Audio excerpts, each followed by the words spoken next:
Hello, guys, it's me again, your teacher Veronica. I hope you are doing great and I hope you enjoy our time together.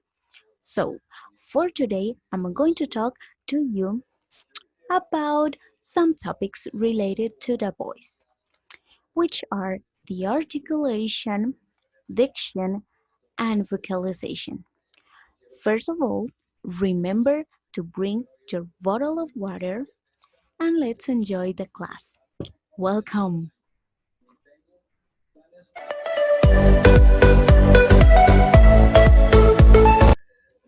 As I already said, I'm going to talk to you about some topics related to the voice. So, for today, we are going to see what is articulation and some parts that make up the articulation, what is diction, and what is vocalization. Okay, so let's start with the class. Articulation, diction, and vocalization. First of all, let's start with articulation. What is articulation?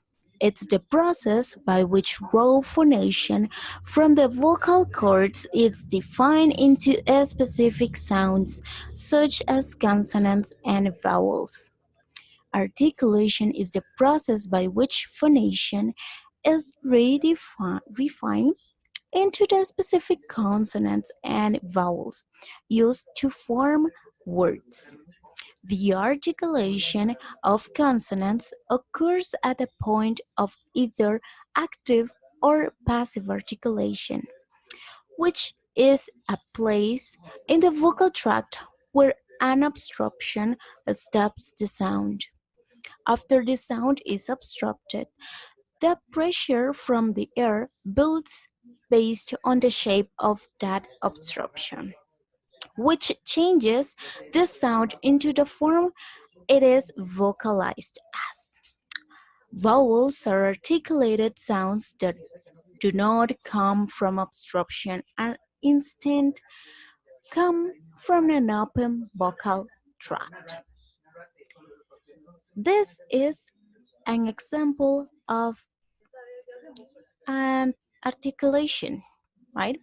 We have the ovular ridge, teeth, lips, tongue, lower jaw, etc. Okay, that's all parts cons of make up to articulation. Let's see two types of articulation, that it's the passive place of articulation and the active place of articulation. First, let's go with passive. The passive place of articulation is the place on the more stationary part of the vocal tract where the articulation occurs. It can be anywhere from the lips, upper lips, gums, roof of the mouth, or the back of the throat.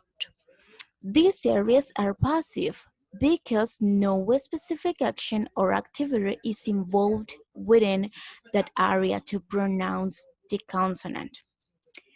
Passive places of articulation include the upper lip, the upper teeth either on the edge of the teeth or inner surface, the ovular ridge, the gum line just behind the teeth, the back of the ovular ridge, the hard palate on the roof of the mouth, the soft palate border back of the roof of the mouth, the uvula hanging down in the entrance to the throat ovular, the throat itself, also known as the pharynx or the pharyngeal, and the epiglottis at the entrance to the white pipe above the voice box.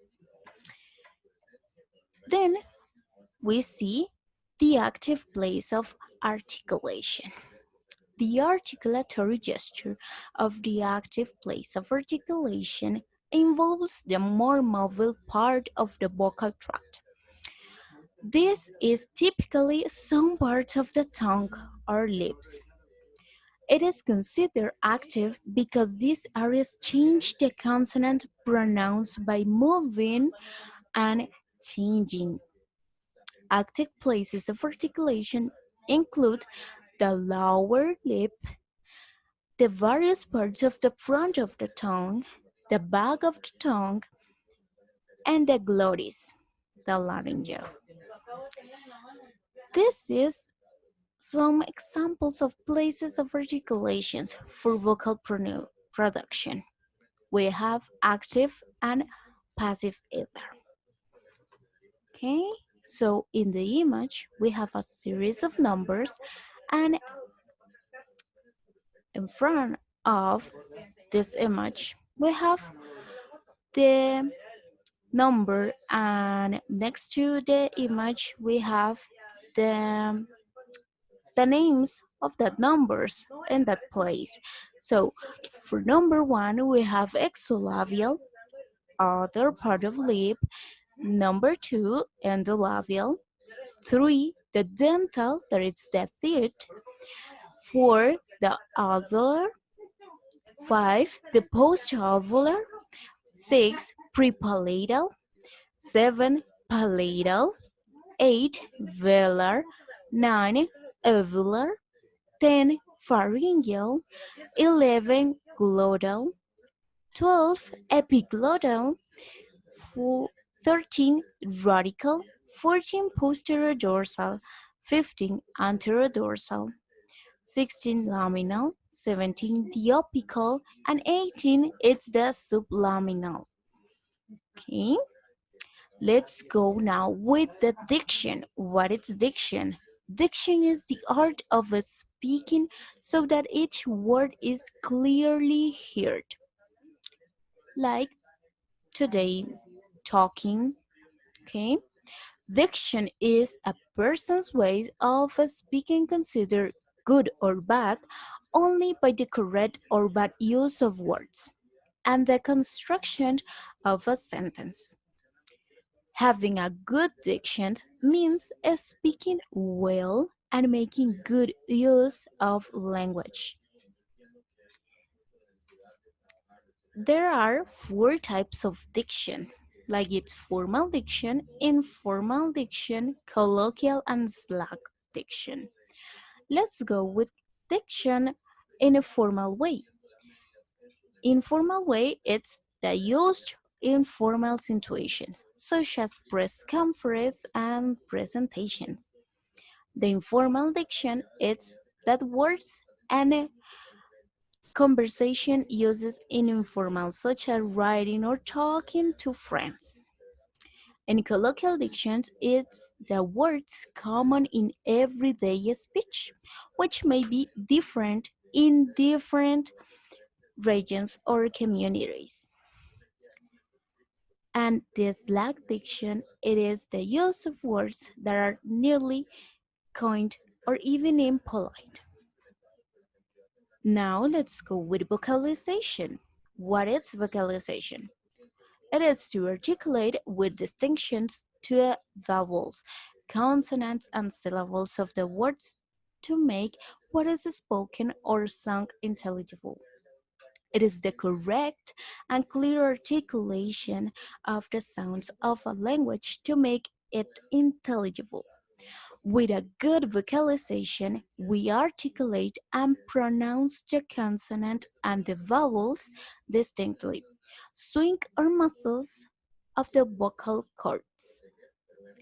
Let's see an example of a vocal warm-up to improve the vocalization. For example, in number one, stretch your body.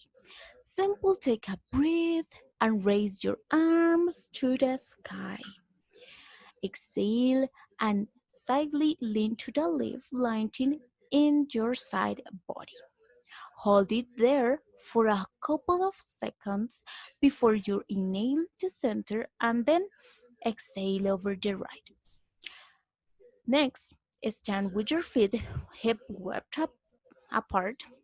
Inhale your arms to the sky, then slowly bend at your waist. On the exhale and take your hands toward the ground. It doesn't matter how far you can go. The action of bending over is enough to give you a nice, warm stretch. Stay there for a couple of breaths and then, on an inhale, slowly come back a step to a standing position. Number two, breathing exercise. For example, the straw trick. Practice humming or simple inhale and exhale with a straw in your mouth. When your lips are closed around a straw, you'll automatically focus all of your attention on your breathing while keeping your face and body still. Number three, we have humming and lip trills. Humming and lip trills get your resonators going. With it, turns helps restore your vocal tone quality after sleeping for several hours. These are ideal to carry out as you start your day. For example,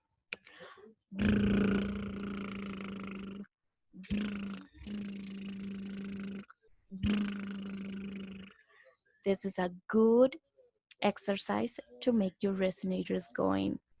And for the last but not least, the tongue twisters. For example, we have three in this case.